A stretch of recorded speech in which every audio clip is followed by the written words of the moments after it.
Good morning family. তো তোমরা কেমন আছো? নিশ্চয়ই ভালো আছো। আর আজকে 15ই আগস্ট।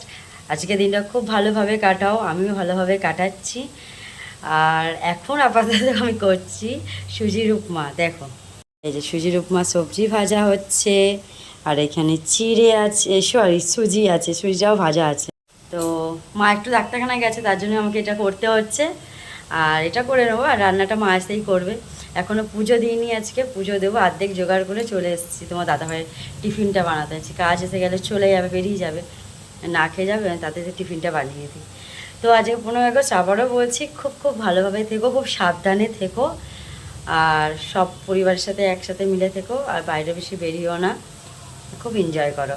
বাই, আপাতত আবার পরে দেখা হচ্ছে।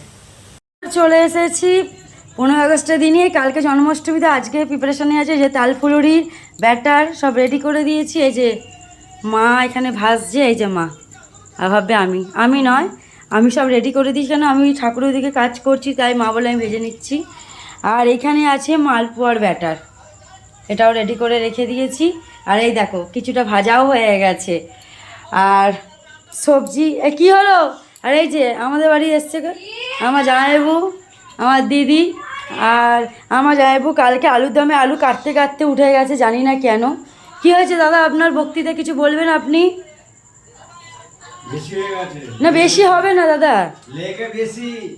লাগবে না দাদা, লাগবে, ওটা ভোগ সবাইকে দেওয়া হবে তো ফ্ল্যাটে। তো দাদা বুঝতে পারছে না, দাদা প্রথমবার আমাদের জন্মাষ্টমীতে এসছে, তো ওটা আমার আন্দাজ আছে। যাই হোক, এইটা কেটে নিই, আর আমাদের ছেলে মেয়েগুলো পুরো কেটে ফেলি। তো মা এগুলো এদিকে করুক, আমি ওইদিকে কাজ করি। আর আমার দিদিকে দেখো, 24 ঘন্টা ফোন। এই যে কাজ করবি না দাদা এসে? দেখো পুজোতে এসছে কি করছে, কিছু বল, বলবি তো? পুজোতে এসে কাজ করবি না? আর এই যে আমার শ্বশুর লাঠি দেখাচ্ছে, লাঠি অর্ডার হয়ে গেছে বলে দিয়েছি। আর এই দেখো আমাকে ঠেলে ফেলে দিল আমার শ্বশুর, দেখো। আর এই দেখো আমাদের ছেলে মেয়েগুলোর কী অবস্থা। এই যে এটা হচ্ছে আমার দিদির মেয়ে, মুখ দেখা।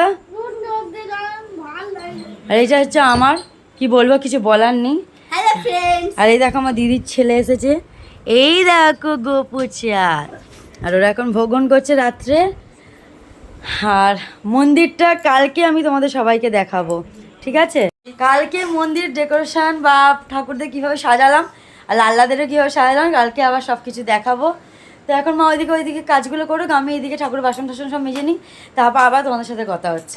তো খাওয়া দাওয়া হয়ে গেছে, ফ্রেশ হয়ে গেছি, এখন বাজে মোটামুটি 1টার কাছাকাছি, 1টাই হয়ে গেছে। তো আর পারছি না, ভালো লাগছে না, আবার কালকে অনেক সকালে উঠতে হবে।